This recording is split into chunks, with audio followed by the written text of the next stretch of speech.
Hey guys, what's up? Yesterday I went and got my first lucky bag and it was possibly the most stressful thing I have ever done in my life. So it was just fantastic because I put myself out there and I succeeded, which is honestly the main thing, because if I hadn't succeeded, I can tell you this video wouldn't be quite as excited as it is. So I got the Ingni lucky bag, which is actually spelled Ingni, which is why I always get the name wrong whenever I'm speaking to anybody, because I don't know where it's from, but that is just the most confusing thing that I've ever seen. But if you've ever watched a lucky bag video, then chances are you've seen them, because I've certainly seen them, and that's how I discovered them. And then I came here and I was shopping with a friend and they were like, oh, what kind of stores do you like? And I couldn't remember the name, so I said nothing basically. But then I was like, oh, that store on like the floor down there looks cute, and then I got there and it turned out it was Ingni, so I was like, okay, this probably means that I should try and get the lucky bag, because I was determined to get a lucky bag here.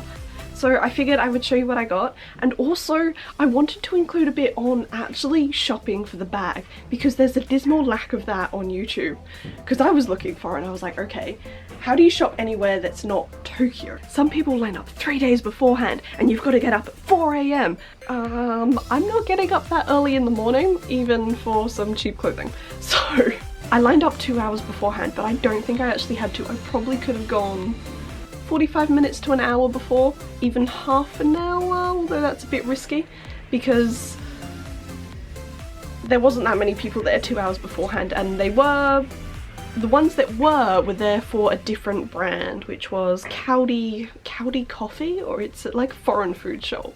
So if you want a bag from there, I highly recommend going at least 2 hours beforehand. So I realised why there's not many videos about shopping for fukubukuros, and it's because it's so goddamn stressful, because I was so nervous and so excited with anticipation. I travelled around the country and there was Ingnis everywhere, and then I came to Kyoto and they're just in one place. And by that I mean there's a single store in one place that was selling 50 bags.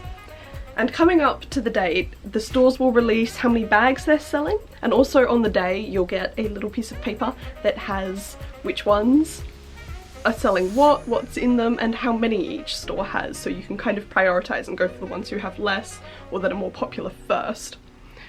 Ingni was the second most popular store after that foreign food place. Whew. It was a race to get in. I ended up getting the 15th ticket out of 50, so that was fantastic.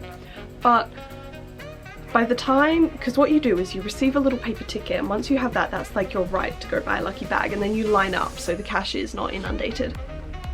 By the time I'd got to the front of the line, so by the time 15 people had paid, all the tickets were gone except for 2.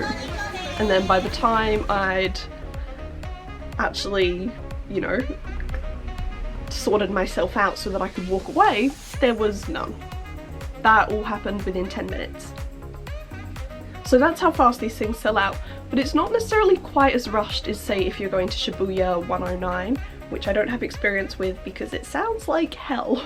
Now on to the part that everybody likes, the haul. Because I'm staying at a hostel currently, it was a little bit hard to find time to film and try stuff on, because I feel like it's really awkward to do it when there's other people in your dorm room. So it's like midday and I think everyone's out shopping, so I figured I'd give it a go. Hopefully we don't get interrupted. Alright, so first up we've got what I'm actually wearing, which is a sweatshirt kind of thing.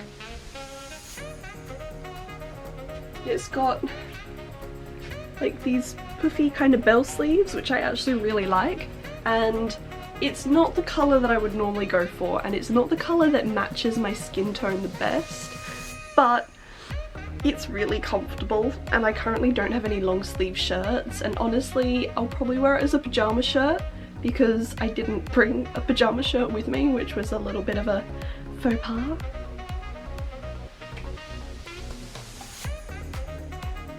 I think it might be the exact same, but it's got fellow fat written on it, which I was very confused about at first, but I was opening these with an American friend last night, and they explained that that's an old American slang term for cool.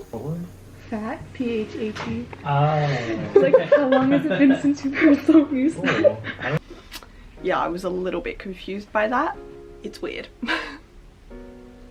But hey, that's one of the beauties of Japanese English. It's always going to be weird, and honestly that's my favourite thing about them. So there you go, I got my wish.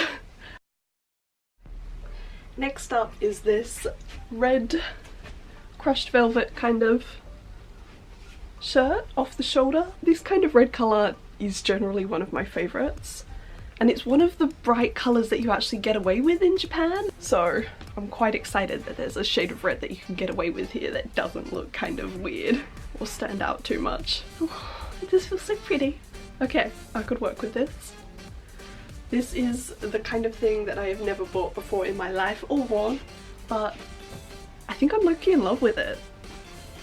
I feel like a mix between a safari ranger, an elegant businesswoman, and a teddy bear, which is not a mix that I ever thought that I would put together, particularly not to describe a shirt, but... So I also got this sweater with this lovely lace detailing, which I love them when they've got lace, although it makes them a bit harder to wash, so you've got to be careful with that. But also it's really fluffy and it's high neck, which is wonderful because it means that maybe I can get away without wearing a muffler every now and then, and it's just kind of cute.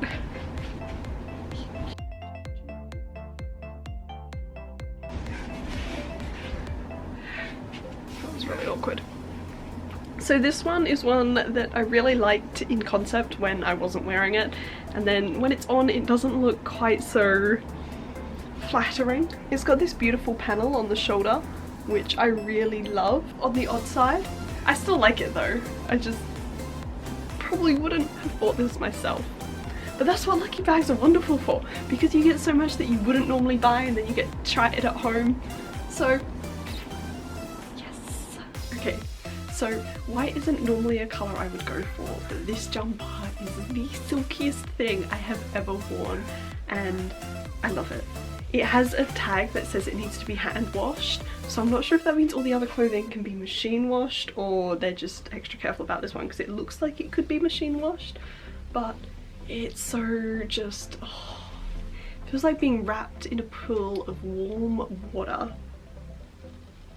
And also it's really just basic and plain, so I can get away with wearing this in Australia and just as a basic, which is really what I was kind of after because this is the kickstart of my Japanese wardrobe. So I've already got one like this, but I really actually quite like this colour, and it's very soft. It's a knit sweater with great details that on the sleeves are like diamonds, but down here it's closer to hearts, and I think that's really cute. So I also quite like the collar. My other one doesn't have a collar, it's more of a deeper neck, so I'm quite excited about this one. But yeah. So this shirt is not from the fukubukuro, but now it's time to try on my favourite thing of all, which is jackets. So of course I needed a shirt underneath for that. I can't believe the hood just went on my head. I hadn't been planning for that, but I mean, it works. I get serious 13th Doctor vibes from that. I'm pretty sure that's what we're up to. I mean, the inside is white rather than black, but it's a long grey coat and I love it because it fits perfectly under the black jacket that I've already got. See, this is a black jacket that I picked up at an op shop in Belgium, and it just works so perfectly because it's just fantastic. I'm in love with this coat. When I opened this last night I had mixed feelings, but I actually quite like it a lot more in the light of day. It doesn't feel that comfortable, which is a real shame, and it definitely looks odd on its own, but the magic of it is that it goes with the other coat that came. It goes with this teddy bear brown jacket that's oversized like this, and it's fantastic. I feel like a mushroom, like a safe and warm and protected mushroom. And then last, and I mean technically least but not in a bad way, we've got the final piece, this fluffy beret. which is not something I would ever pay 2,500 yen for, as they were asking. But when you get it in a fukubukuro, it's pretty damn nice, and it's the best quality beret that I've got. Yeah, so this is me, this is 2020, and we're off for adventures in Japan, dressed warmly and in a way that makes me fit in with the local people, because I actually enjoy doing that. So yeah, you can also get all different types of bags. My host sister bought a lot, like 8 of them. It was impressive and got so many cool things. So if you're not sure what you want, then you'll be able to find something, I guarantee it. Thank you for joining me on the first awesome journey that I went on to the local shops in 2020. It's 2020, it's a new year, a new decade, and I think this year is going to be fantastic, and I hope it's fantastic for all of you as well. Until next time.